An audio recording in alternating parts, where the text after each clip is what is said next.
رسول اللہ صلی اللہ علیہ وسلم کا فرمان حضرت جابر بن عبداللہ انصاری رضی اللہ عنہ سے وہ بیان کرتے ہیں کہ آپ صلی اللہ علیہ وسلم نے وحی کے رک جانے کے زمانے کے حالات بیان کیے۔ پہلی وحی کے بعد آپ صلی اللہ علیہ وسلم پر جو وحی کا رک جانا ہے اس کا آپ نے ذکر فرمایا۔ یہ آپ صلی اللہ علیہ وسلم پر تقریباً کافی عرصہ جو ہے یہ آپ صلی اللہ علیہ وسلم پر یہ وحی کا نزول بند رہا پہلی وحی کے بعد۔ فرماتے ہیں کہ ایک روز میں چلا جا رہا تھا کہ اچانک میں نے آسمان کی طرف ایک آواز سنی اور میں نے اپنا سر آسمان کی طرف اٹھایا، کیا دیکھتا ہوں کہ وہی فرشتہ جو میرے پاس غار حرا میں آیا تھا، حضرت جبرائیل علیہ السلام، وہ آسمان اور زمین کے بیچ میں ایک کرسی پر بیٹھا ہوا ہے۔ اللہ! اب یہاں سے آپ اندازہ لگائیں کہ اللہ تعالیٰ کا ایک فرشتہ حضرت جبرائیل علیہ السلام جو سید الملائکہ ہیں، وہ اتنے بڑے ہیں کہ اس نے زمین آسمان کو گھیرا ہوا ہے،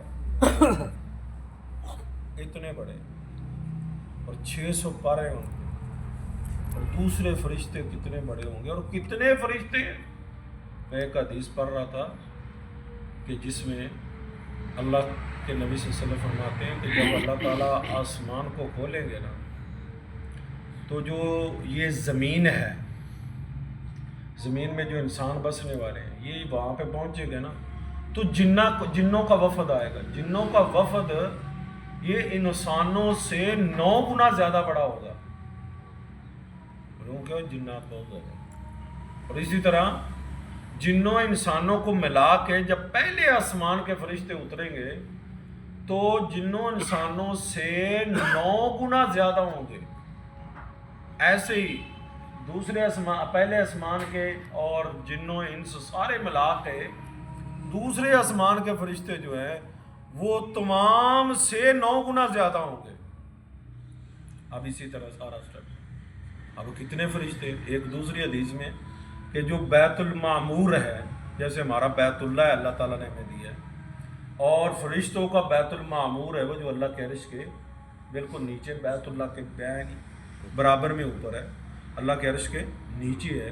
وہاں پہ جس فرشتے کی ایک دفعہ اللہ کے نبی صلی اللہ علیہ وسلم فرماتے ہیں باری آ جاتی ہے نا وہاں پہ، قیامت تک اس پر دوسرے کی باری نہیں آئے گی۔ پھر اتنے فرشتے ہیں اللہ تعالیٰ کے، تو یہ اتنے بڑے اللہ تعالیٰ نے فرشتے بنائے کہ آپ صلی اللہ علیہ وسلم فرماتے ہیں کہ زمین و آسمان کے بیچ میں ایک کرسی پر بیٹھا ہوا تھا۔ میں اس سے ڈر گیا اور گھر آنے پر میں نے پھر کمبل اوڑھنے کی خواہش ظاہر کی۔ یہ دوسری وحی کا، میں نے کمبل اوڑھنے کی، خوف آتا نا بندہ اتنی بڑا کوئی چیز دیکھے۔ اور یہاں پہ ایک اور بات سمجھ لیں، اللہ کے نبی صلی اللہ علیہ وسلم نے حضرت جبرائیل علیہ السلام کو ان کی اصلی شکل میں 2 دفعہ دیکھا ہے، ایک یہ جو ذکر ہے، اور ایک سورۃ النجم میں جو آپ معراج پہ گئے تھے، وہاں پہ آپ صلی اللہ علیہ وسلم نے حضرت جبرائیل علیہ السلام کو دیکھا تھا اصلی شکل میں۔ تو یہ 2 دفعہ آپ صلی اللہ علیہ وسلم نے ذکر فرمایا ہے۔ اس وقت اللہ پاک کی طرف سے یہ آیت نازل ہوئی، یا ایھا المدثر قم فانذر وربک فکبر وثیابک فطہر والرجز فاہجر، کہ اے لحاف اوڑھنے والے، لیٹنے والے، اٹھ کھڑا ہو اور لوگوں کو عذاب سے ڈرا، اور اپنے رب کی بڑائی بیان کر، اور اپنے کپڑوں کو پاک صاف رکھ اور گندگی دور کر۔ یہ دوسری وحی، یعنی صفائی کا سب سے پہلے اللہ تعالیٰ نے وحی کی پہلی ابتدا کے دوسری وحی جو ہے، آپ اللہ تعالیٰ نے سب سے پہلے ہمارے پیارے نبی صلی اللہ علیہ وسلم کو کیا حکم دیا؟ لباس کی، جسم کی، ہر چیز کی طہارت کا کہا۔ اور آپ صلی اللہ علیہ وسلم نے فرمایا کہ جس کے ناخن، بال، زیر نا بال، بغلوں کے بال، ساری چیزیں 40 دن سے اوپر نہیں جانی چاہیے۔ اور آپ صلی اللہ علیہ وسلم کا یہ بھی فرمان، آپ باپ ہیں، آپ پہ فرض بنتا ہے، آپ کے بچے ہیں جن کو نہیں پتا، ان کو آپ کا فرض بنتا ہے ان کو بتائیں، بیٹا بالغ ہو جاتے ہیں، ان کو بتائیں بیٹا یہ کام کرنے ہوتے ہیں، یہ فرض ہے آپ کا، آپ باپ جو ہے۔ اسی طرح بیٹی ہے، ماں کا فرض ہے اپنی بیٹی کو ساری چیزیں بتائیں کہ بیٹا یہ کام ہے۔ اللہ تعالیٰ نے اپنے نبی کو یہ چیز بتائی کہ آپ نے اپنے کپڑوں کو بھی صاف رکھ اور گندگی کو بھی دور کر۔ اور وہ گندگی کون سی ہے؟ کپڑے کی تو صفائی ہوگی، سارا کچھ ہوگا، گندگی کون سی ہے؟ یہی اسی سے ہے کہ یہی چیز اپنے بدن کی صفائی، ستھرائی، صاف ستھرا رہنا، یہ اللہ کا پہلا حکم ہے اپنے نبی کو، اور یہ دوسری وحی ہے۔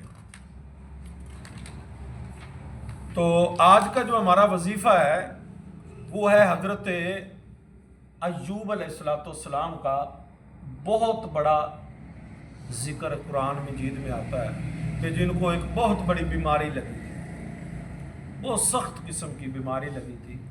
اب کچھ لوگوں نے بیان کیا کہ ایسے، لیکن نہیں، وہ صحیح سند سے ثابت نہیں، کیونکہ اس میں اللہ کے نبی کی توہین لازم آتی ہے۔ بس یہ ہے کہ اللہ نے کہا کہ اتنی بڑی بیماری لگی تھی، بس لگی تھی، بس ٹھیک ہے، بہت بڑی لگی تھی، بس اتنا، فقط اتنا کافی ہے۔ تو اللہ تعالیٰ نے اس دعا کے پڑھنے کی وجہ سے آپ کا سارا کنبہ، قبیلہ جو سب کچھ چھوڑ گیا، سب کچھ چلا گیا، تنہا رہ گئے، اور بیماری کی وجہ سے اللہ تعالیٰ نے وہ سب کچھ واپس کر دیا۔ وہ کون سی دعا؟ رب انی مسنی الضر وانت ارحم الراحمین۔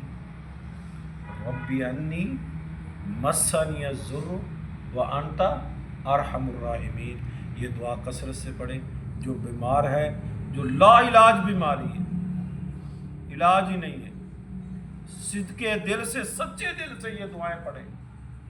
اللہ نے قرآن میں بتائی ہے، نبی، ہمارے پیارے نبی حضرت ایوب علیہ السلام نے پڑھی ہے، اللہ نے ان کو شفا دی ہے۔